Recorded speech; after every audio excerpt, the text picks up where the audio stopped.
आज हम सुनेंगे बूढ़े भक्त और भगवान की कहानी। एक आदमी जो जीवन भर राम नाम जपता रहा, अब वो बूढ़ा हो गया था। बूढ़ा ही नहीं हुआ था, बल्कि इतना कमजोर हो चुका था कि अपनी जगह से बिना किसी सहारे के उठ भी नहीं पाता था। ऐसी स्थिति में भी उसने कभी राम नाम को अपने से अलग नहीं होने दिया। वो पूरा दिन मन में राम नाम लेता रहता। राम नाम की वजह से उसे अपनी तकलीफ़ों को सहन करने की शक्ति मिलती। बूढ़े हो चुके इस आदमी को दो बेटे थे जो उसे नित्य कर्म करने में मदद करते। शुरू में वो बिना कहे ही खुद अपने बूढ़े बाप की सहायता कर दिया करते। फिर धीरे धीरे जब बाप खुद बुलाता तब आते। लेकिन जैसे जैसे वक्त बीतता गया तो वो 2-3 बार पुकारने के बाद भी मुश्किल से आते और कभी कभी रात को ना भी आते। अब हालात ऐसे हो चली थी कि अक्सर बूढ़ा बिस्तर गंदा कर दिया करता और जब तक उसके बेटों से सहायता ना मिलती ऐसे ही गंदे बिस्तर में पड़ा रहता। बुढ़ापा बढ़ता जा रहा था, उसकी नज़रें कमज़ोर हो चुकी थी। इतनी बदहाली में भी उस आदमी ने राम नाम का साथ नहीं छोड़ा था। एक बार बूढ़े को नित्य कर्म करना था। उसने आवाज़ लगाई और अगले ही पल किसी ने उसका हाथ बड़ी कोमलता से पकड़ा और उसे नित्यक्रम करवा कर उसके बिस्तर पर लिटा दिया। यह अब रोजाना होने लगा। जब भी बूढ़ा आवाज़ देता अगले ही पल उसकी मदद करने के लिए कोई आता और उसे उसके सारे काम कराकर वहां से चला जाता।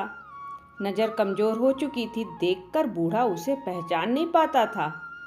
लेकिन बूढ़ा जानता था कि यह उसके बेटे नहीं हो सकते और वह स्पर्श भी उनके बेटों का नहीं था। एक दिन जब बूढ़े आदमी ने अपनी नित्य क्रिया करने के लिए अपने बेटों से मदद मांगी तब अगले ही पल उसे फिर से वही मुलायम वाला स्पर्श महसूस हुआ। सारा काम खत्म करने के बाद बूढ़े आदमी ने उस व्यक्ति का हाथ पकड़ लिया और उससे पूछा, सच सच बताओ, आखिर तुम हो कौन? तुम मेरे बेटे तो नहीं हो सकते। बूढ़े के सवाल के साथ उसके कमरे में बहुत तेज रोशनी हुई और प्रभु ने अपने दिव्य अवतार में वहां पर दर्शन दिए। किसी भी वस्तु को बड़ी मुश्किल से देख पाता था, वही बूढ़ा भगवान के दिव्य रूप को स्पष्ट रूप से देखने में समर्थ हो गया।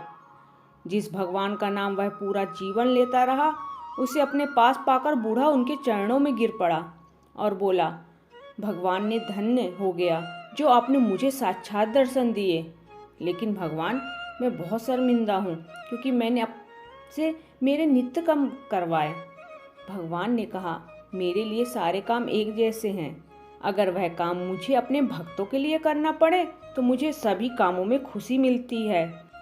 बूढ़े ने हाथ जोड़ते हुए भगवान से कहा, लेकिन भगवान, आप यह सब करने के बजाय मुझे मुक्त ही क्यों नहीं कर देते? क्या आपके दर्शन मात्र से मेरी मुक्ति संभव नहीं है? यह सब प्रारब्ध की वजह से है। तुम्हारा प्रारब्ध बहुत कठिन है।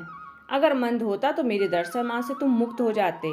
मैं चाहूँ तो तुम्हें अभी मुक्त कर सकता हूँ, लेकिन फिर अगले जन्म में तुम्हें प्रारब्ध को भोगने के लिए आना पड़ेगा।